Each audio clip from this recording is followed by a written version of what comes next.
بسم الله والصلاة والسلام على رسول الله وعلى آله وصحبه أجمعين فأعوذ بالله من الشيطان الرجيم بسم الله الرحمن الرحيم إذا جاءك المنافقون قالوا نشهد إنك لرسول الله والله يعلم إنك لرسوله والله يشهد إن المنافقين لكاذبون رب اشرح لي صدري ويسر لي أمري واحلل عقدة من لساني يفقهوا قولي آمين يا رب العالمین۔ پچھلی سیشن آپ نے ذکر کیا تھا کہ صفوان ابن المعطل السلمی ثم الذکوانی انہوں نے آگے سے اونٹ پکڑا ہوا ہے اور عائشہ رضی اللہ تعالیٰ عنہ اونٹ پر سوار ہیں اور وہ اب فوج کی طرف واپس آ گئی ہیں۔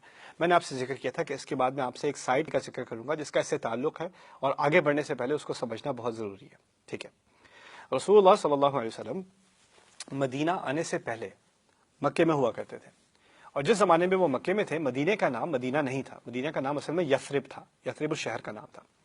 اس شہر میں 14 ڈسٹرکٹ سمجھ لیں، 2 بڑے بڑے قبیلے تھے، اوس اور خزرج، اور ان کے بھی سب قبیلے تھے، یعنی ان کے ایک چھوٹے چھوٹے ڈسٹرکٹ تھے دونوں کے درمیان، کہنے تقریباً 14 ڈسٹرکٹ تھے، اور ہر ڈسٹرکٹ کا اپنا ایک سپرنٹینڈنٹ یا ایک گورنر ہی کہہ لیں، ہر ڈسٹرکٹ کا اپنا ایک گورنر۔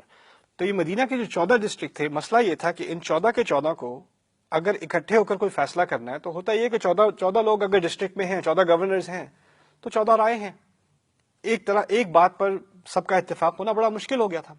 تو انہوں نے آپس میں فیصلہ کیا کہ ہمیں آپس میں ایک لیڈر چوز کر لینا چاہیے، جس طرح آج کل پریزیڈنسی ہوتی ہے، اس زمانے میں بادشاہت تھی، ہمیں آپس میں ایک کو بادشاہ چن لینا چاہیے تاکہ تمام فیصلے شہر کے تمام ڈسٹرکٹس 14 کے 14 مل کر ایک انسان کے اس کو یونانیمسلی ووٹ ہو جائے نا۔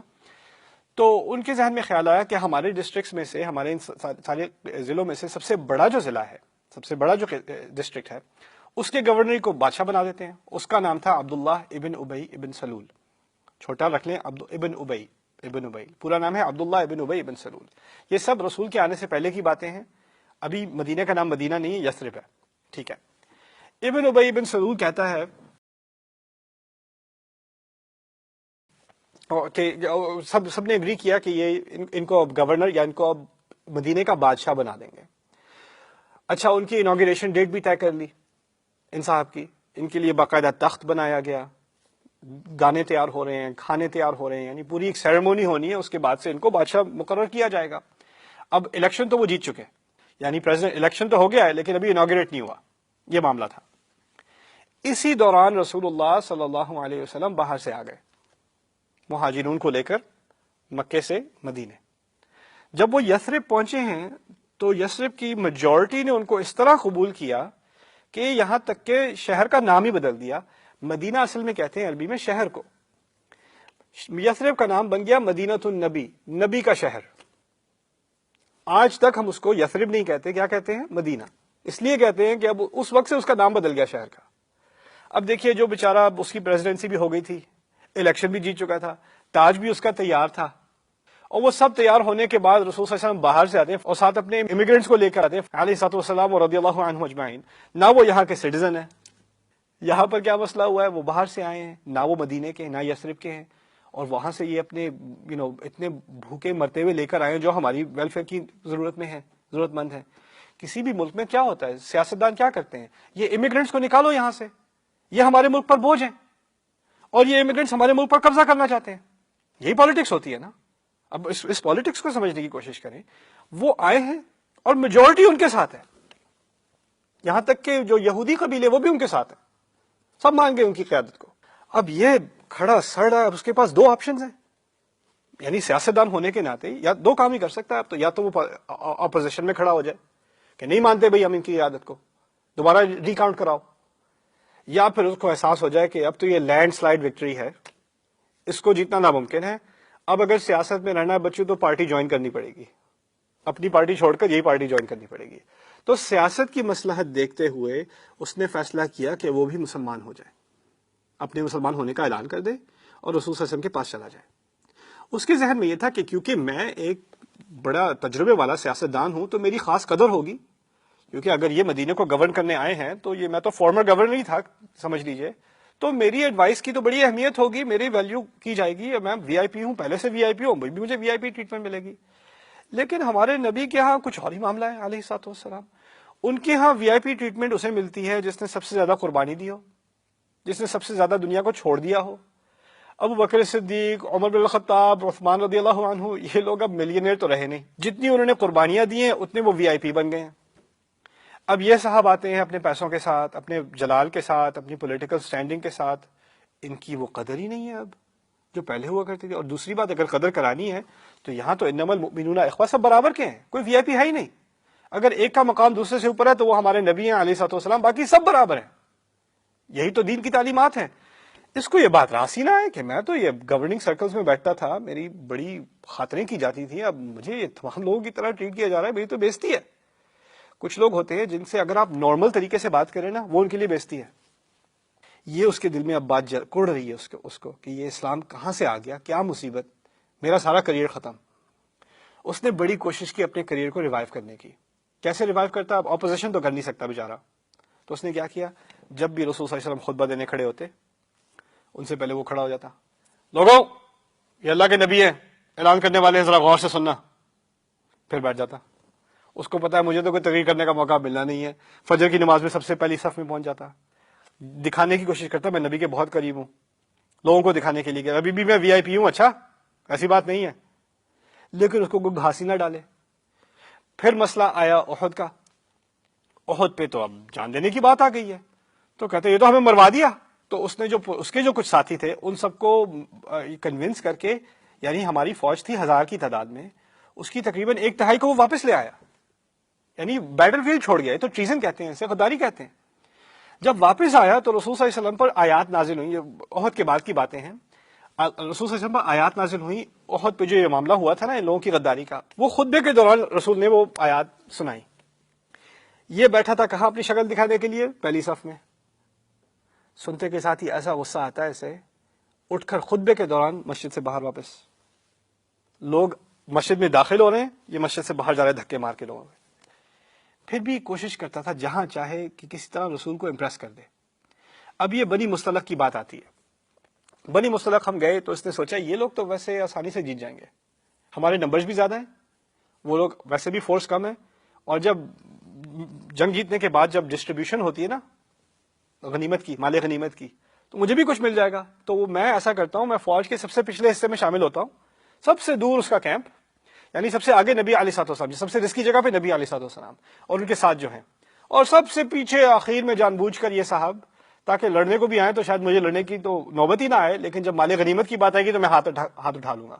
اس سلسلے میں یہ بنی مصطلق میں جو جب سفر کی بات ہو رہی تھی نا، اس میں بھی یہ ساتھ تھا.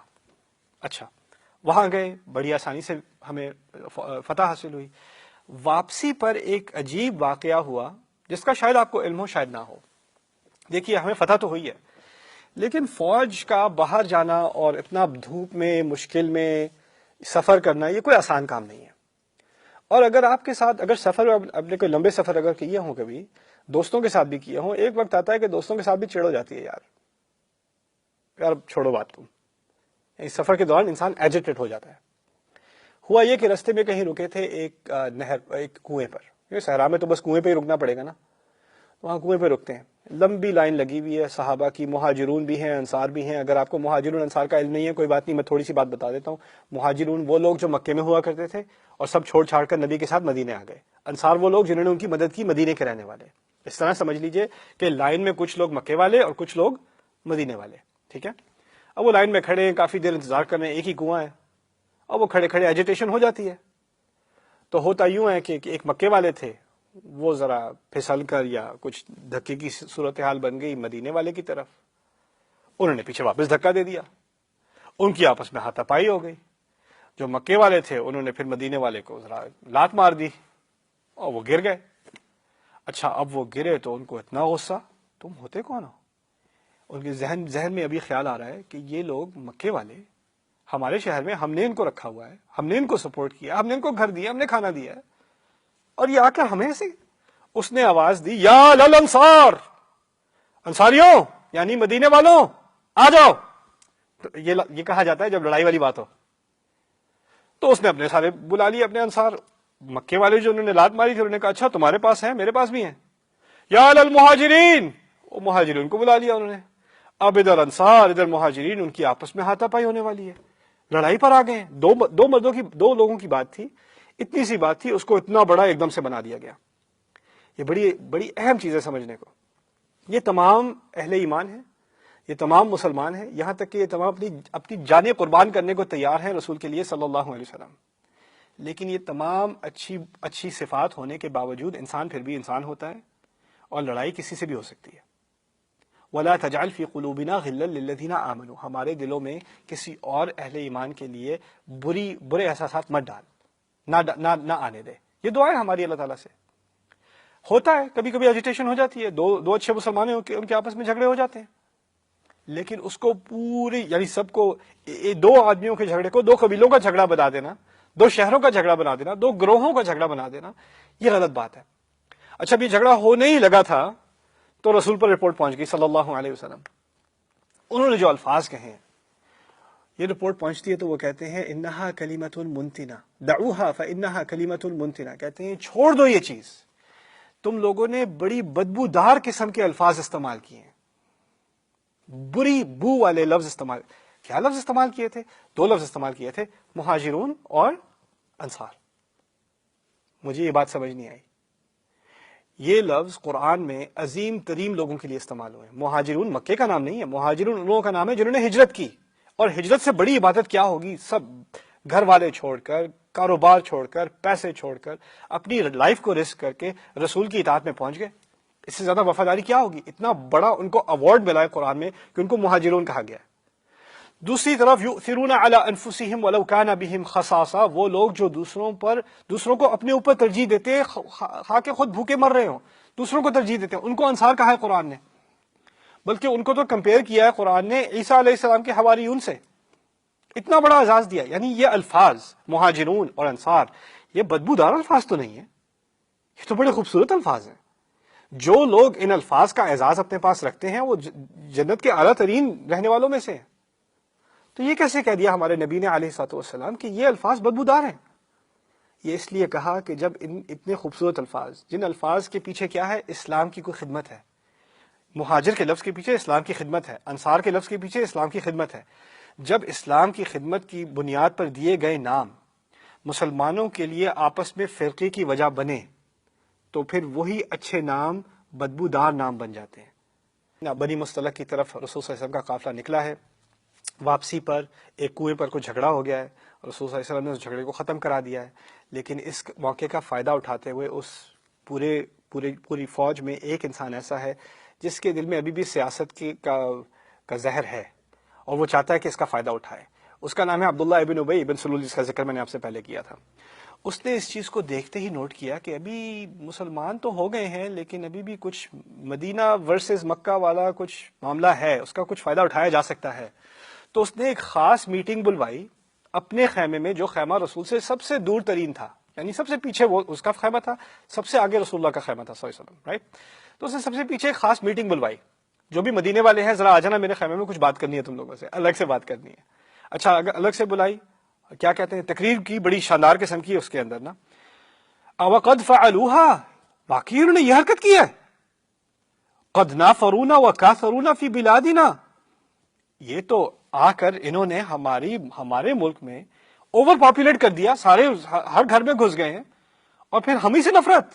نافرونا وکاثرونا فی بلادنا واللہ ما اعدنا وجلابیب قریش الا کما قال الاول۔ یہ تو میں تمہیں بتاؤں، ہمیں کسی چیز نے اس کے لیے تیار نہیں کیا تھا، میں خدا کی قسم، ایسے لوگوں کے لیے ہمیں کیا چیز تیار کر سکتی تھی؟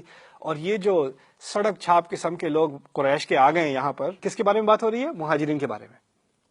جلابیب قریش، ان کے بارے میں تو مجھے بڑی عربی کی پرانی کہاوت یاد آتی ہے، سم من کلبک یاکلک، اپنے کتے کو کھلا کھلا کر موٹا کرو تجھے ہی کاٹے گا۔ یہ الفاظ کس کے لیے استعمال کیے اس نے؟ مہاجرون کے لیے۔ سامنے اس کے انصار بیٹھے، مدینے والے بیٹھے ہیں، ان کو برغلا رہا ہے۔ اما واللہ لئن رجعنا الى المدینہ لیخرجن الاعز منها الاذل، میں کہتا ہوں خدا کی قسم، ہم عزت والے جب ہم مدینے واپس پہنچیں گے نا اس سفر سے، ہمیں یہ کرنا چاہیے، ہم سارے عزت والے ان سب بے عزت لوگوں کو، ان بے ادب لوگوں کو ہم سب کو نکال دیں گے۔ یہی کرنا چاہیے ہمیں، یہی عزت کا تقاضا ہے۔ ثم اقبل على من حضره من قومه، پھر وہ دوسری طرف شکل کی اس نے اپنی تقریر میں، ایک ہوتا ہے نا ایموشن کرنے کے لیے، اس طرف کھڑے ہو کے بعد پھر اس طرف کھڑے ہو کے بعد اپنے آپ کو ٹرن کر کے کہتا ہے فقال لهم هذا ما فعلتم بانفسكم، کہتا ہے تم لوگوں نے یہ مصیبت اپنے مول خود لی ہے، پتہ ہے یہ کچھ نہ ہوتا ہے، تمہاری اپنی کرتوت ہے یہ۔ احللتموهم بلادکم، تم نے تو اپنی ساری زمین ان کے لیے حلال کر دی، جو چاہیں کھائیں جو چاہیں کریں. وقاسمتموہم اموالکم, تم نے تو اپنے سارے مال بھی ان میں بانٹ دیے. دیکھو ذرا, وَأَمَا وَاللَّهِ لَوْ أَمْسَكْتُمْ عَنْهُمْ مَا بِأَيْدِيكُمْ لَتَحَوَّلُوا إِلَىٰ غَيْرِ دَارِكُمْ. میں خدا کی قسم کھاتا ہوں, اگر تم انہیں کھلانا چھوڑ دو نا, ان کو اپنے صدقے دینا چھوڑ دو, جا کے کسی اور کے پیچھے پڑ جائیں گے, اس کا کھانا شروع کر دیں گے. انہیں بس پیسوں کی پڑی ہے اور کچھ نہیں ہے. اگین کس کے بارے میں بات کر رہا ہے؟ مہاجرون کے بارے میں, ان کو برگلا رہا ہے. پھر کہتا ہے فَسَمِعَ ذَلِكَ زید بن ارقم.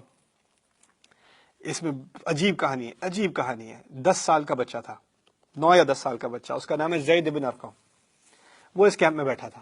وہ بھاگ کے گیا اپنے چچا کے پاس, اور جا کے ان سے کہہ دیا کہ یہ اس ٹینٹ میں یہ بات ہو رہی ہے. یعنی اس ٹینٹ میں سے کسی نے اور کچھ نہیں کہا, بس ایک بچے نے کہا. بچہ بھاگ کے آیا, اپنے چچا کو بتا دیا. چچا نے جا کے, چچا فوراً رسول کے خیمے میں گھسا. وہاں 2 بیٹھے ہیں, عمر بن الخطاب اور رسول اللہ صلی اللہ علیہ وسلم. فقال مر به عباد بن بشر فليقتله. عمر بن الخطاب کہتے ہیں, سنتے کے ساتھ ہی کہتے ہیں, میں ایک بندے کو جانتا ہوں, اس کا نام ہے عباد بن بشر, وہ بڑا اچھا ہے, ویسے تیز آدمی ہے, اس کو بھیج دیں, فوراً گردن کاٹ دے گا اس کی. یعنی عمر کی رضی اللہ عنہ پہلی سجیشن کیا ہے؟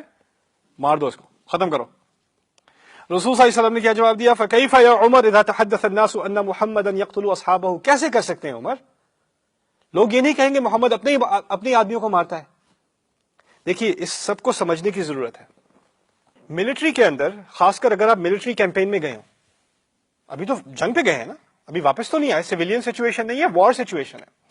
وار سچویشن میں ملٹری کیمپ کے اندر اگر کوئی بھی سولجر, کوئی بھی فوجی باقی فوجیوں کو باقی فوجیوں کے خلاف ورغلائے, اس کو ٹریزن کہا جاتا ہے, اس کو ایسپیناج کہا جاتا ہے, اس کو غداری کہا جاتا ہے. اور فوج کے باہر ایکٹیو ڈیوٹی ہونے کے دوران اس قسم کی حرکت کو ٹرائل نہیں دیا جاتا. It is punishable by immediate death. کسی بھی ملٹری میں پروٹوکول یہی ہے. عمر نے جو سجیشن دی ہے وہ اسٹینڈرڈ ملٹری پروٹوکول ہے, اس میں کوئی اسلام کی کوئی خاص دہشت نہیں ہے کہ اسلام میں لوگوں کو قتل کر دیتے ہیں. نہیں. اگر یہ کوئی بھی فوج ہوتی, پنشبل بائی ڈیتھ امیڈیٹلی. اگر کوئی اسپیناج کر رہا ہے, they are punishable, they are to be executed, خاص کر ان ٹائم آف وار. بعد میں تو ہوتا ہے, ٹرائیبیونل ہوتا ہے, کورٹس ہوتے ہیں, یہ ہوتا ہے, وہ ہوتا ہے. وار کے درمیان ایمرجنسی سچویشن ہے, یو آر ڈن, اس کا کوئی ٹائم نہیں ہوتا. پھر بھی رسول اللہ کہتے ہیں نہیں, میں اس بات کو پھیلنے نہیں دوں گا. پھر کیا کیا, اس کو بلوایا گیا, اور اس کو اور اس کے جو کچھ دوست ہیں ان کو بلوا کر ان سے ایکسپلینیشن مانگی گئی. اچھا, رپورٹ کس نے دی تھی؟ چھوٹے سے بچے نے, اس کا نام ہے کیا؟ زید بن ارقم. اچھا, زید اندر نہیں گیا تھا خیمے کے. کون گیا تھا؟ ان کے چچا گئے تھے.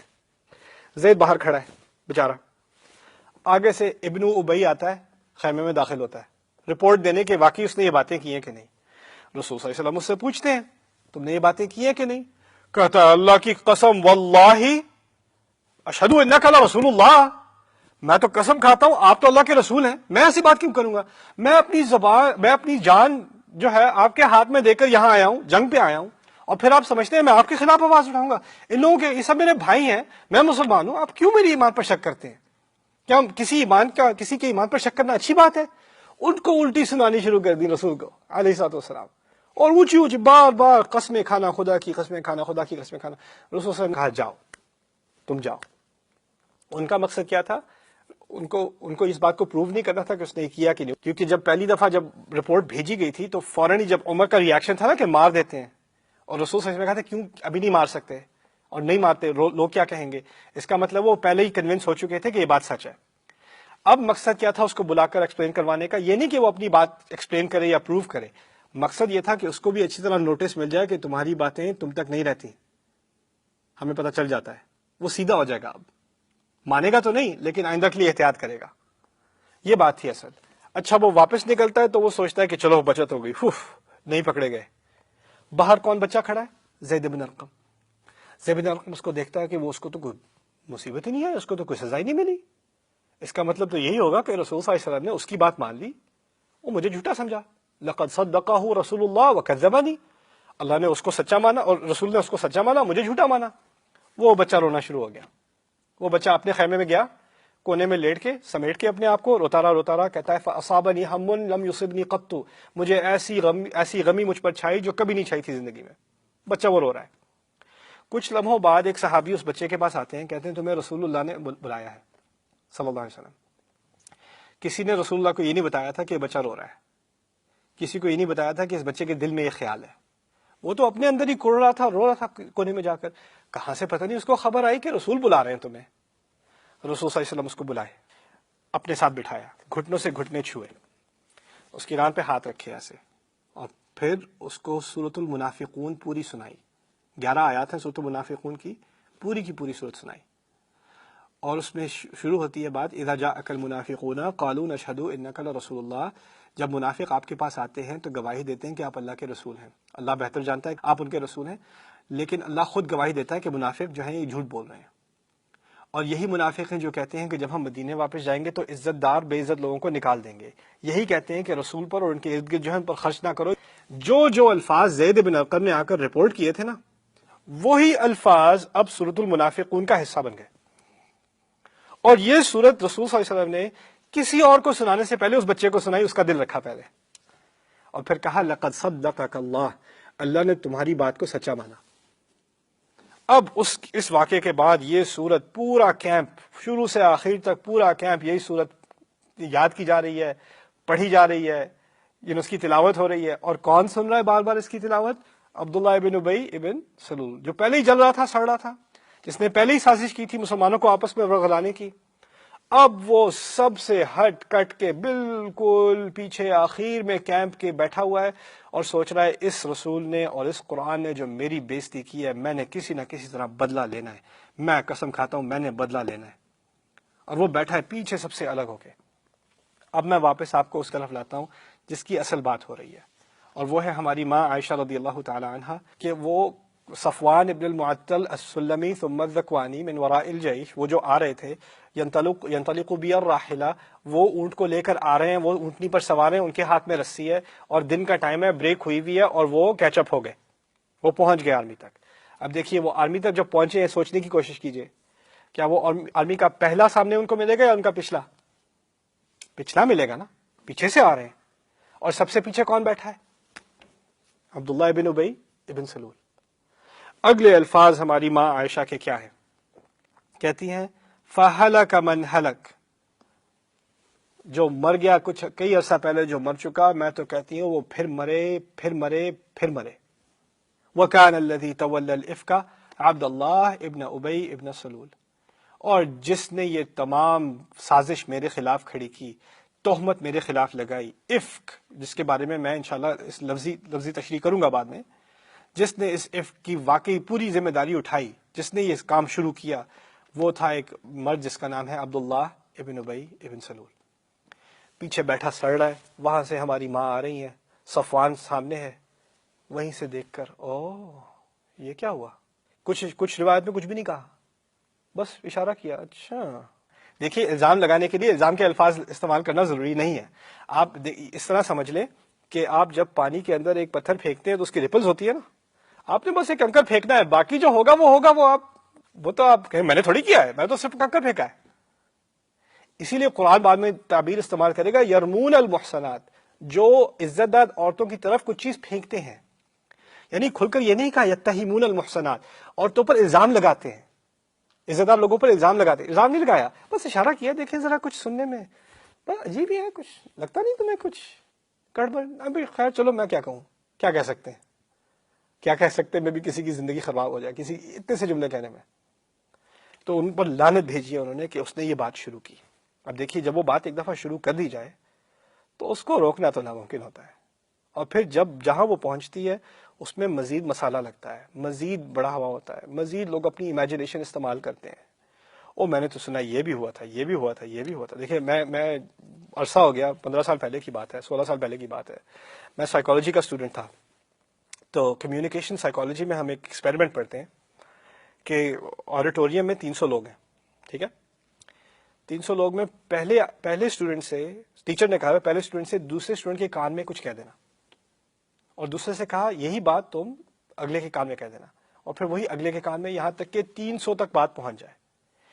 پہلے سے کہا تھا باب پنچڈ جو، باب نے جو کو مکہ مارا، اتنی سی بات تھی. آخری والے سے پوچھا تم نے کیا سنا تھا اپنے کان میں؟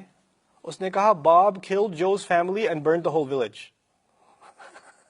باب نے جو کو قتل کیا اور پورا گاؤں جلا دیا. جان بوجھ کر کسی نے نہیں کیا. ہر ایک نے اگر 1% بھی اضافہ کیا ہو تو وہ 1% سے 2% سے 3% سے 300% تو ہو گیا نا, اضافے تو ہو گئے نا.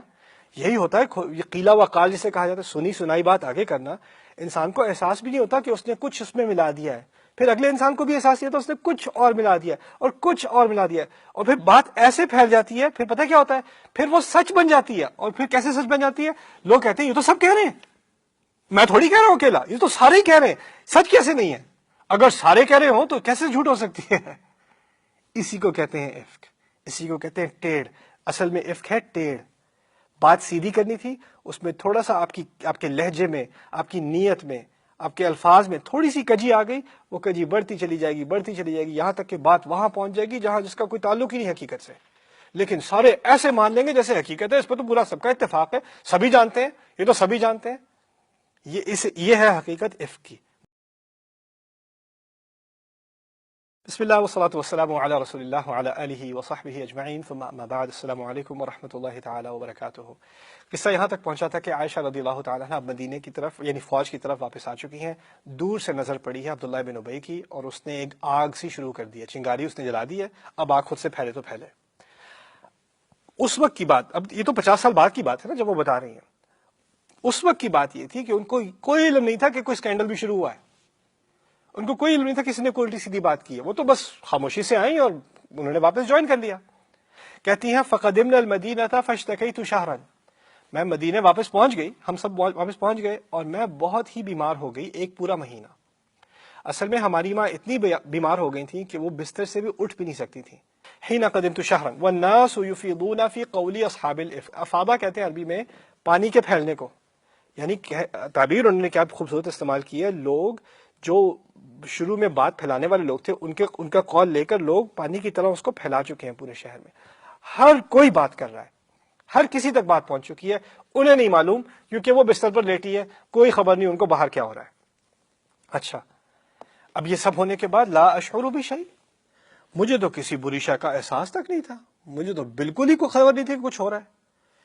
من ذالک, اس کو پورے میں سے, وَهُوَ يَرِيبُنِي فِي وَجْعِي, لیکن ایک بات تھی جو مجھے ذرا کھٹکا دیتی تھی, ایک چیز تھی جس نے مجھے تھوڑا مشکوک کیا تھا. وہ کیا تھی؟ انی لا اعرف من رسول اللہ صلی اللہ علیہ وسلم اللطف الذي كنت ارى منه حين اشتکی.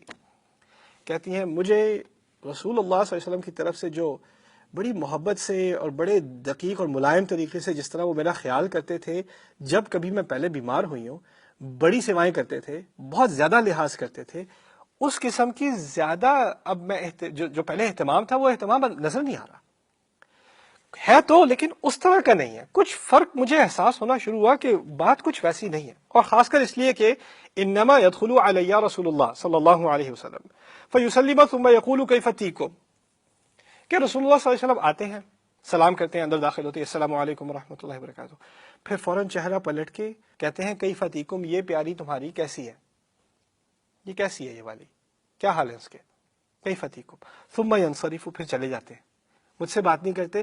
فذاک الذی یریبنی, یہ چیز جو ہے یہ مجھے ذرا کھٹکے میں ڈالتی تھی کہ یہ کیا ہو رہا ہے. لا اشعر بالشر, مجھے کوئی برائی کا احساس تک نہیں تھا. اب یہاں یہ رک کر یہ بات سمجھنے کی ضرورت ہے کہ رسول اللہ ایسا کیوں کرتے تھے, ان سے بات کیوں نہیں کرتے تھے, وہاں دیر تک کیوں نہیں بیٹھتے تھے.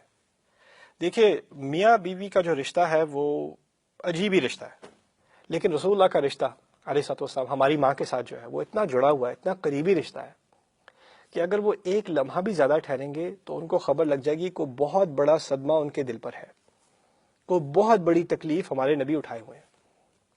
رسول اللہ صلی اللہ علیہ وسلم ان کی زندگی کی خاطر اپنے آپ کو روکے ہوئے ہیں, زیادہ اشارہ نہیں دے سکتے, وہ اپنے احساسات کو نہیں چھپا سکتے, اپنی وائف سے نہیں چھپا سکتے, تو اس لیے وہ احتیاط سے بس سلام کر کے خیریت پوچھ کے فوراً نکل جاتے ہیں, اس سے پہلے کہ اس کو زیادہ خبر ہو جائے کہ کچھ اور بات بھی ہے. یعنی وہ ان کی جان بچانا چاہ رہے ہیں. اس کی انسان کو, مرد کو خاص حکمت ہونی چاہیے, کون سی بات کرنے والی ہے, کون سی بات نہیں کرنے والی ہے. اور اس کا ہر ناطے سے تعلق ہے. کبھی کبھار کو بہت بری خبر ہوتی ہے جو ماں کو نہیں دینی چاہیے. وہ لڑکا ہے, اس کی جاب چلی گئی, اب کرایہ دینے کو پیسے نہیں ہیں, ماں آ کے پوچھتی ہے بیٹا کیا حال ہے, ٹھیک ہو, اس کو کہہ دینا چاہیے الحمدللہ ٹھیک ہوں امی. ماں ویسے ہی بلڈ پریشر کی بھی مریض ہے, اس کا ویسے ہی ہارٹ اٹیک ہو چکا ہے, اس کو خامخواہ تم ٹرامیٹائز کرو گے، اس کو دوبارہ بلڈ پریشر ہائی کر دو گے، اس پر رحمت کھاؤ، کہہ دو سب ٹھیک ہے، سب خیریت ہے، کوئی بات نہیں. چھپا دو چیزیں، ان معاملات میں چھپانا ہی بہتر ہوتا ہے. تو یہ بھی حکمت ہے ہمارے دین کی کہ ہمارے نبی علیہ الصلوۃ والسلام نے کھل کر بات نہیں کی. کتنا صدمہ دینے والی، کتنی تکلیف دینے والی بات ہوگی کہ نبی علیہ الصلوۃ والسلام کا ہر طرف سے یہ سننے کو مل رہا ہے ان کی بیوی کے بارے میں کیا باتیں کی جا رہی ہیں، کیا کچھ کہنے سننے کو مل رہا ہے.